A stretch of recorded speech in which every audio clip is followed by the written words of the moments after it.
adapun ngalap berkah ya, atau yang dinamakan at-tabarruk dengan bekas fisik Nabi Sallallahu Alaihi Wasallam memang dibolehkan, sebagaimana yang dilakukan oleh para sahabat Nabi. Mereka pernah bertabarruk dengan air bekas wudhu Nabi Sallallahu Alaihi Wasallam, dengan baju beliau, minuman beliau, bahkan rambut dan seluruh bekas fisik yang mulia Rasulullah Alaihi Salatu Wassalam. Dan Nabi Sallallahu Alaihi Wasallam tidak mengingkari tindakan mereka, menunjukkan bahwa hal tersebut boleh dilakukan. Karena memang pada tubuh Nabi Sallallahu Alaihi Wasallam yang mulia mengandung keberkahan dari Allah Jalla wa'ala. Sahabat Anas bin Malik radhiyallahu ta'ala anhu pernah bercerita ya, suatu saat Nabi Sallallahu Alaihi Wasallam berkunjung ke rumah kami.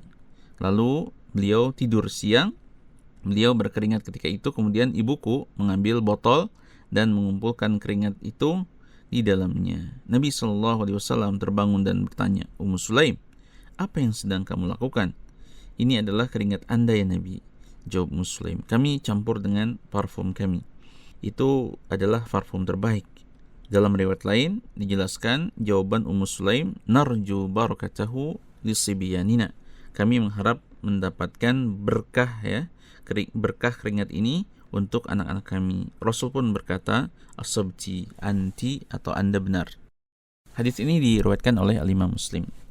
Di kesempatan yang lain, sahabat Abu Juhaifah ya, radhiyallahu ta'ala anhu mengisahkan, kharaja alaina Rasulullah sallallahu alaihi wasallam bil hajirati fa'utiya biwudu'in fatawadda'a faja'ala an-nasu ya'khudhuna min fadli wudu'ihi fayatamassahuna bih.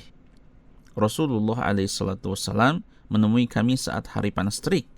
Air wudu disiapkan untuk beliau. Seusai wudu, orang-orang bergegas mengambil sisa wudu beliau, lalu mereka usap-usapkan pada tubuh mereka. Hadis ini diriwayatkan oleh Al-Imam Al-Bukhari.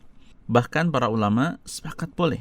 Para ulama telah bersepakat, bahkan ijma, disyariatkannya ngalap berkah dengan bekas fisik Nabi Sallallahu Alaihi Wasallam. Ulama-ulama sirah ya, ahli sejarah, telah menyebutkan banyak hadis tentang tabarruk para sahabat yang mulia dengan bekas fisik Rasulullah SAW dengan berbagai macamnya. Tabarruk dengan fisik atau bekas fisik manusia tidak boleh dilakukan kecuali kepada fisik Rasulullah SAW. Tidak boleh dilakukan pada wali Allah lainnya atau orang-orang soleh selain Nabi Muhammad SAW. Dahulu para sahabat berharap berkah dari keringatnya Nabi SAW. Mereka juga berharap berkah dari air ludah beliau, baju dan rambut beliau. Adapun untuk selain Nabi SAW, tidak boleh kita berharap berkah dari baju, rambut, kuku, atau segala sesuatu yang melekat pada fisiknya, kecuali hanya kepada Nabi SAW saja. Terbukti dalam praktek para sahabat radhiyallahu alaihim ajmain. Sepeninggal Nabi, tak ada satupun riwayat yang menyebutkan bahwa seorang pun dari mereka bertabaruk dengan bekas wudu atau rambutnya Abu Bakar As-Siddiq ya, atau Umar bin Al-Khattab radhiyallahu anhum. Lalu pertanyaannya, masih adakah rambut Rasulullah saat ini?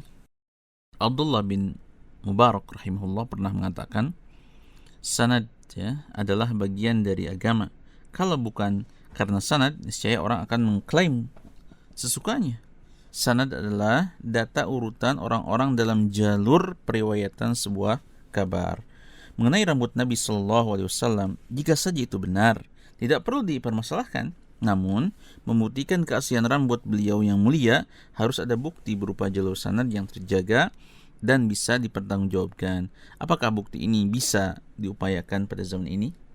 Syekh Ahmad Basha Taimur, seorang sejarawan muslim, mengatakan tak satupun riwayat valid yang bersambung sampai ke Nabi berkenaan rambut Nabi Sallallahu Alaihi Wasallam yang tersebar di masyarakat sepeninggal beliau. Rambut-rambut beliau yang sampai kepada mereka mungkin bersumber dari para sahabat, semoga Allah meridhoi mereka, yang telah tersebar setiap helainya.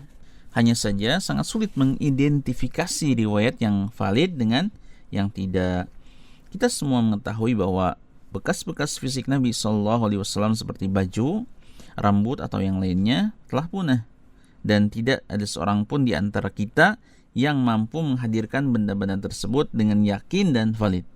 Maka dari itu, Bertabaruk dengan hal-hal demikian zaman ini menjadi pembahasan yang tidak terlalu penting, hanya sekedar praduga atau klaim semata. Oleh karenanya tidak perlu kita memperpanjang pembicaraan tentang masalah ini.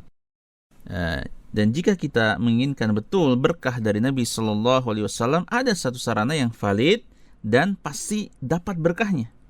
Apa itu?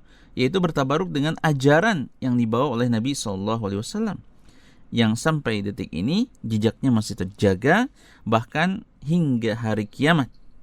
Silahkan ngalap berkah dan meneladani sunnah-sunnah beliau Sallallahu Alaihi Wasallam. Ada keterangan menarik dari Syekhul Islam Ahmad Al-Harrani rahimahullah. Beliau berkata, penduduk Madinah di saat kedatangan Nabi Sallallahu Alaihi Wasallam, mereka mendapatkan keberkahan saat mereka beriman dan taat kepada beliau. Dengan berkah ini, mereka mendapat kebahagiaan dunia dan akhirat.